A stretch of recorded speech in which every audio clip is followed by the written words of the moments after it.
In the landscape of criminal psychology, there exists a territory where faith and madness intersect. It's a place where deeply held beliefs become twisted, detached from reality, and are used to justify acts that society deems unthinkable. This is the world of religious delusion. Today, we begin a 3-part series analyzing a piece of Bodycam footage that is one of the most disturbing and psychologically complex you may ever see. This is the moment law enforcement first made contact with a mother in a public park. A contact that would unravel a horrific story of filicide, the killing of a child by a parent. In this first part, we will witness the initial bizarre confession. We will deconstruct the mother's words, her unnervingly calm demeanor, and the immediate theological claims she makes to an officer of the law. We are about to step into a mind where the lines between faith and fantasy, sacrifice and murder, have been completely erased. This isn't just a confession, it's a proclamation, and it will force us to ask a terrifying question. What happens when someone truly believes God told them to kill? The scene is deceptively tranquil. A sun-drenched park, families enjoying a summer day. This is the ordinary, everyday world we all inhabit. But into this scene walks a park ranger, responding to a call that will lead him into an entirely different reality. He approaches a woman dressed in plain, conservative clothing, flanked by her 2 older sons. What he is about to hear will shatter the peace of this setting forever. Good afternoon, ma'am. Is everything all right here today? I gave him to God. These 6 words, delivered with a calm, almost serene finality, are the epicenter of this entire tragedy. There is no panic in her voice. There is no audible grief. There is no sign of a struggle or distress. It is a statement of fact, delivered with the same emotional weight as if she were saying, "I mailed a letter." The officer's immediate repetition, "She gave him to God," is absolutely crucial. His tone is not accusatory. It's one of profound disbelief and a desperate need for clarification.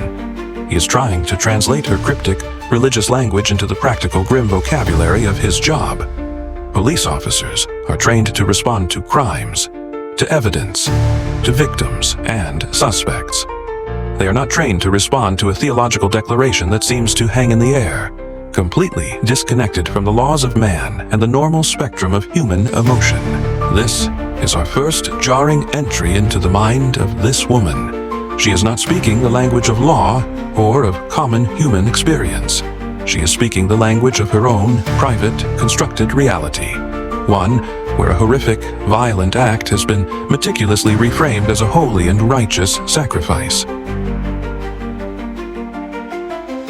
The officer, now clearly on the back foot and dealing with something far outside the norm, attempts to penetrate her reality with a direct, logical question.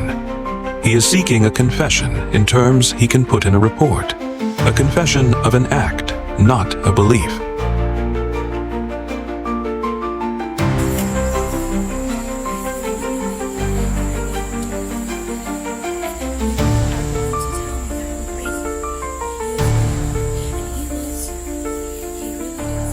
Her response is a masterclass in deflection, manipulation, and proselytizing.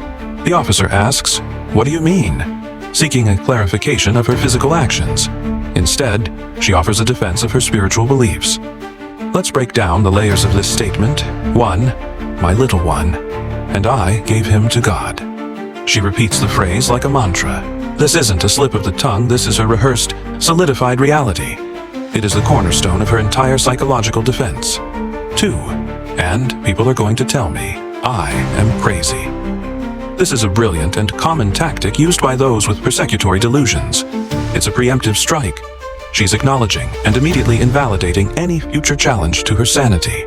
By stating that others will call her crazy, she frames their disbelief not as a rational response to a horrifying act, but as their own spiritual failing. In her mind, the sane people are the ones who understand her. The rest of the world is simply blind and unenlightened. 3. But he is real, and he he loves you. This is the most chilling part of the exchange. In the middle of what is, for all intents and purposes, a murder confession, she pivots to evangelizing the police officer. She is attempting to completely invert the power dynamic of the situation. She is shifting her role from that of a suspect to that of a spiritual guide. She is not confessing a sin to an authority figure.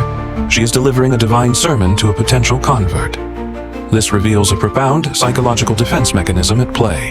The guilt and horror of killing one's own child is, for a healthy human mind, an unbearable psychic weight. To cope, a mind can fracture, constructing an elaborate and all-encompassing delusion to reframe the act. This is likely what we are witnessing. It falls into a category of homicide known as altruistic filicide, where a parent kills their child out of a perceived love, most often to save them from a perceived worse fate. In this case, the perceived worse fate is a life on a sinful earth, and the salvation is to be given to God directly. In her mind, she has not committed murder. She has performed the ultimate act of maternal piety. We have just witnessed the initial chilling confession. A mother, standing calmly in a park, has admitted to giving her 4-year-old son to God. We've seen how she immediately uses her religious belief system as both a shield to defend her own sanity and a sword to proselytize the very officer investigating her. This is a mind that has completely detached from our shared reality. But this is only the beginning of her bizarre and horrifying story. What happened to her husband, who is also missing? And what does she believe happened to her son's physical body after this holy sacrifice? The answers she provides are even more shocking. They are not of this world, and they delve deeper into a terrifying realm of biblical fantasy that she believes is happening right now in this very park.